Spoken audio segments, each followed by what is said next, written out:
Hi Weber fans, welcome to another episode. In today's episode, what we're going to be doing is we're going to be cooking a butterflied lamb. So what we'll do is we'll get straight to it. So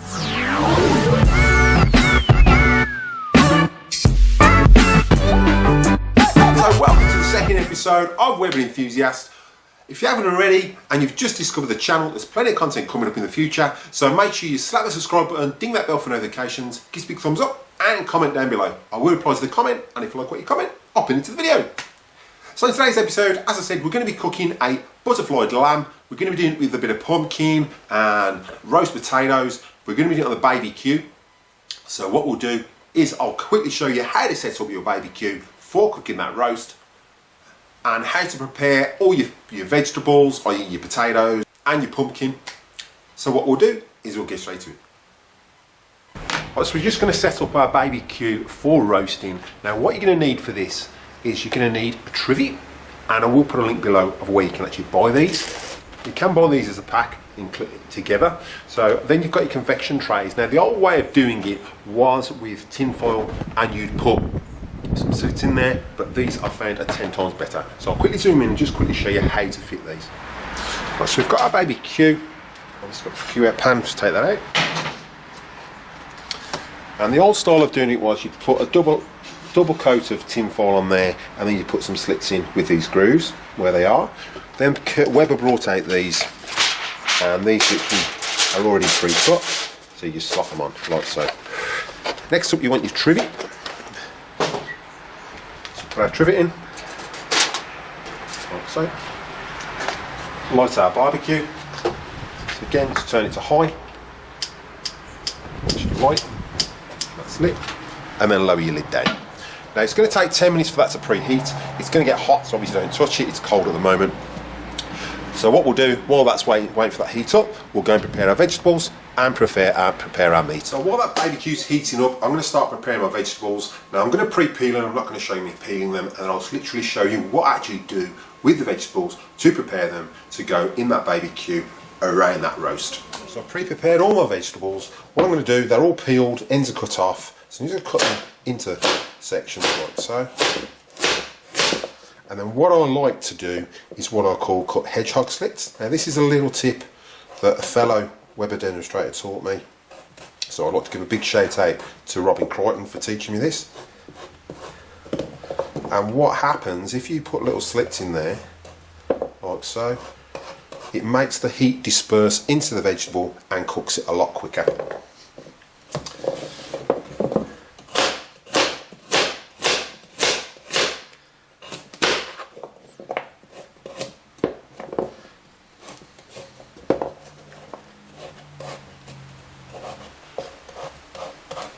And that's 2 carrots. I'll do the rest off camera.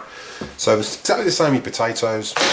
Just cut your potatoes in quarters, and then just put those hedgehog slits like so, just in the back to let that heat disperse into that potato. And what to do is get it all. And I will show you this when it's finally done.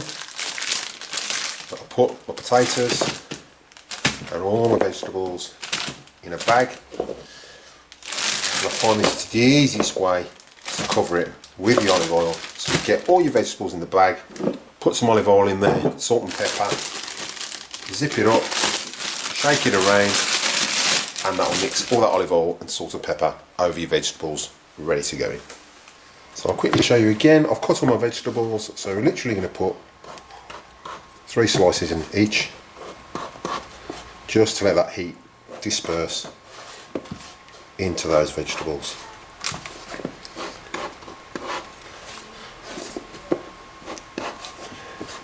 Now you've got to remember your vegetables in the Weber, the bigger they are, the longer they're going to take to cook, because that heat dispersing. So this really helps to put those hedgehog slits in there.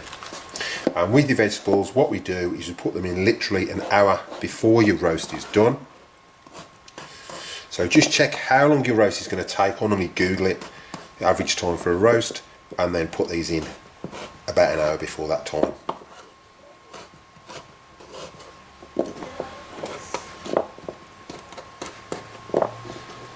Okay, just try not to cut your fingers when you're doing it. And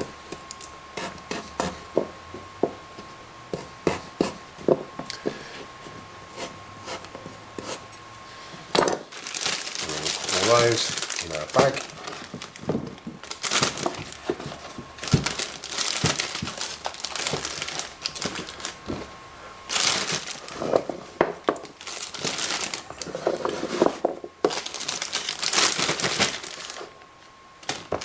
And I'll do the pumpkin in a separate bag. And just get some olive oil. Like so.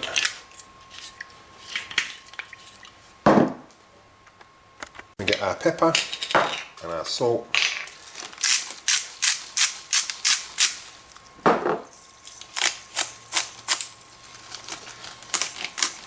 And this just saves a load of time in trying to put olive oil over all your vegetables with a brush. Which will zip your bag up and then take it around, and that will mix all that salt and pepper or whatever herbs you want to put over there over your vegetables. And what you can do is keep those in the fridge until you're ready to go. So you can prepare these the night before, and then there's just the pumpkin to go. So with the pumpkin, I didn't know you could eat pumpkin until we moved to Australia. I thought it was just a Halloween thing, that you literally cut the middle out and make a Halloween thing out of it. So that was quite surprising. So cut your pumpkin up. Now the easiest way with this, I've found, is literally to slice that peel off. Or if you want, if you cut it into smaller sections, you can peel it with your peeler, like so. And then exactly the same as what we did with potatoes, we're just going to put a couple of hedgehog slits in each piece. So cut another one off. Do that one there. And we'll just cut that peel off.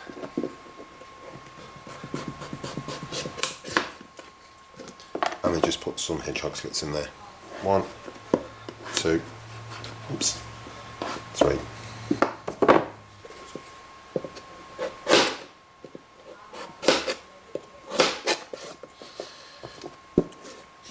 Now the chopping board that I'm using is a Joseph and Joseph one, and I will put a link in the description on where you can buy this from as well. As you'll see, they are quite good chopping boards, and it does dual as a meat chopping board on the back, which you'll see when I prepare my meat.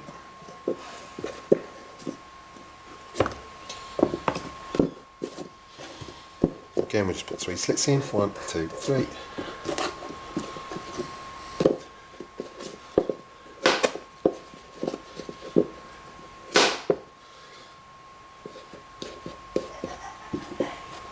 Just so that heat can disperse into that pumpkin and cook it straight through.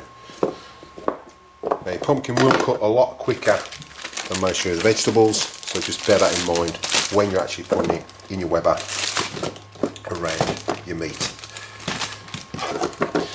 If you've got a baby Q and you can't fit it all in, so what we tend to do, if we're using the baby Q just for the roast and there's the rest of the family here, I tend to cook my vegetables in the oven inside, unless I'm doing it on the Genesis, which there's plenty of room on there to put your vegetables.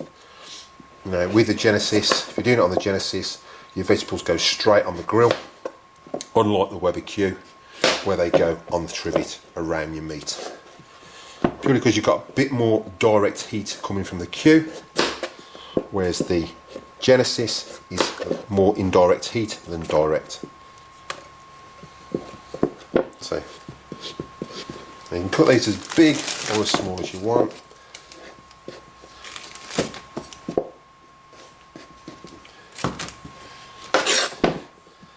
If you've got any leftover pumpkin, what you can do, and I'll do it in another video, is you can throw it on a pizza if you want. If you've got any roasted pumpkin, it's absolutely awesome on a pizza if you're making a pizza. So any leftover pumpkin, you can literally throw it on your pizza.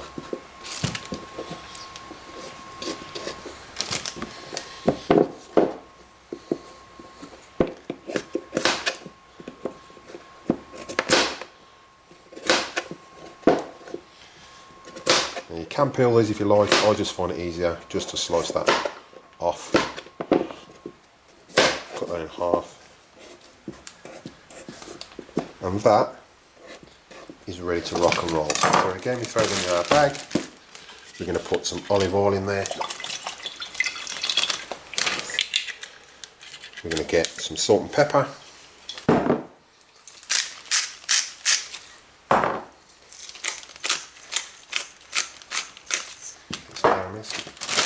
In there.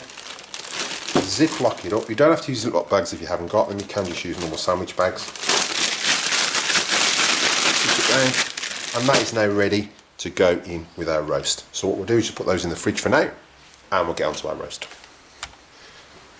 Now with this chopping board, you can flip it over, and you've actually got a grip there for when you bring your meat out to actually slice it up. So as I said, these are absolutely awesome. The grease collects down here, so it's not going to run off everywhere. So they are a really good product, and I will, as I said, put it in the description below. Today we're going to be using a butterflied leg, which is all pre-prepared. There's herbs already on there. These are absolutely awesome roasts. I highly recommend them. And it's just a quick and easy roast to actually cook in your queue.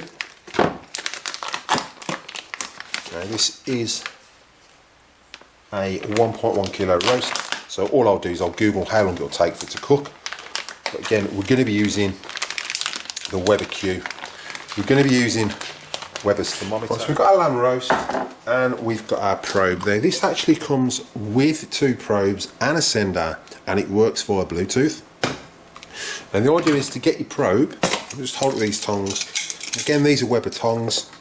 So I'll put a link below of where you can buy these from as well. So you push your probe into the middle, shouldn't hit a bone if you're actually using a joint. And then you've got 2 terminals on the back. Because we're only doing one roast, we'll just plug that in there. And we turn us on. Okay, and what we do is we press this till it flashes and then hold those 2 buttons in.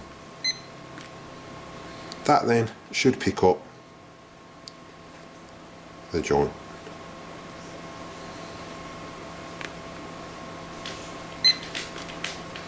There we go, 6 degrees. And it picks it up. So then what you're going to do, you can adjust this here. So double press it.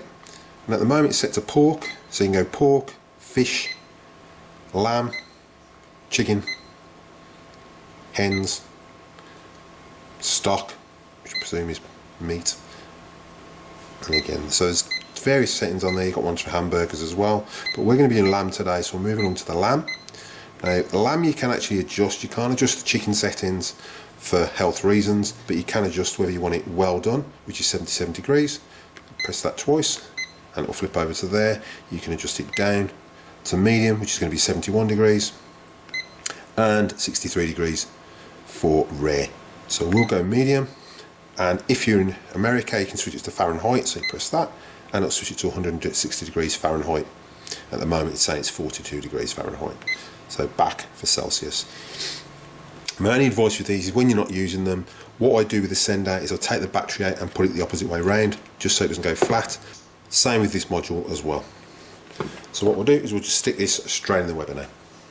Because it's only going to take around 35-40 minutes, we'll put the vegetables in at the same time.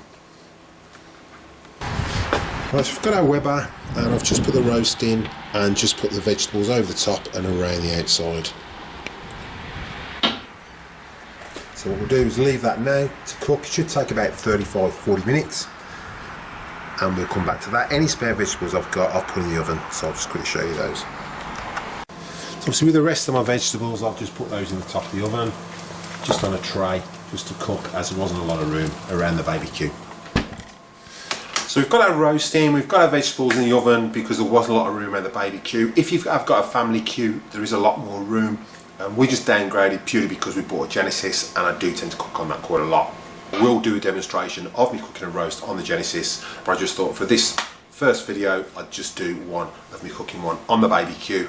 If there's only 2 of you, you're going to have a smaller roast. There's 3 of us and I like quite a lot of meat, so that's what there's quite a big roast in there.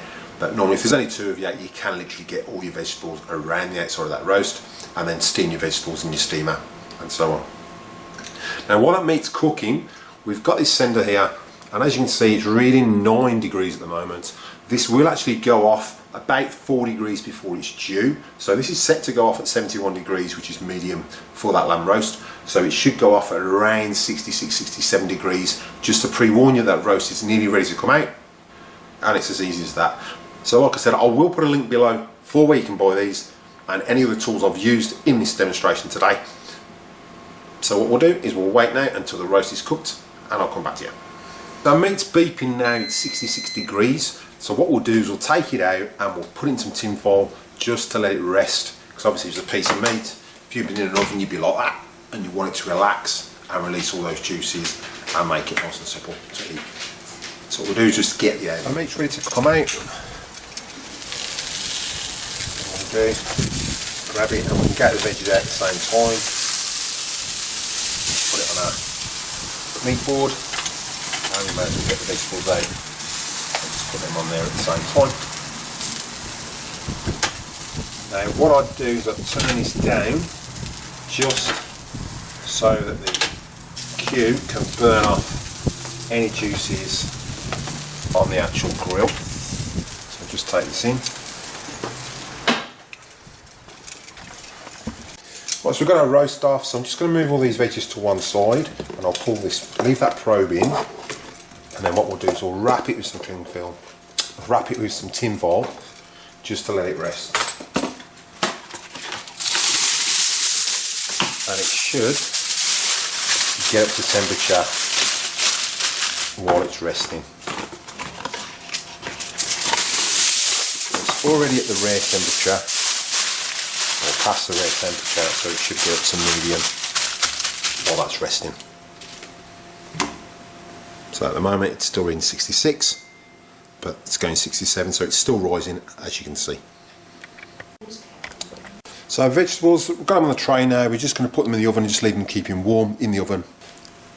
Our roaster's rested and our vegetables are steamed.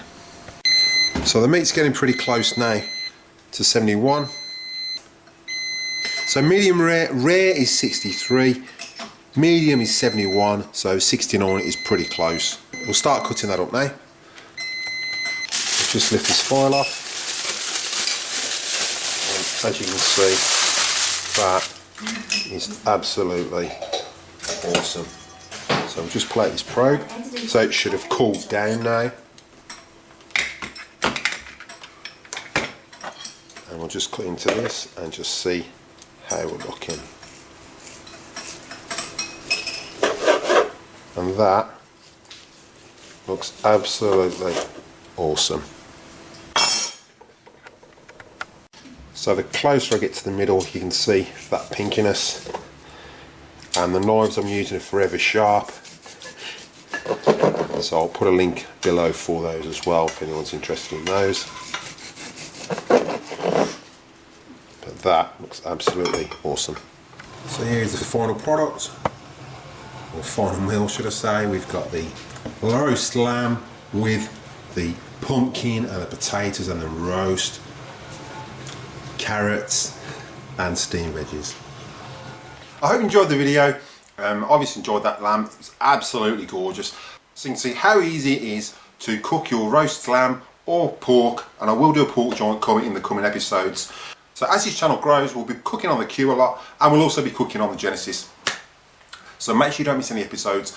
I will be doing reviews and cooking tips every week, so make sure you don't miss out. So make sure if you haven't already, slap that subscribe button, ding that bell for notifications, give us a big thumbs up, and comment down below. If you like what you comment, I'll pin it to the video. And I'll see you in the next one.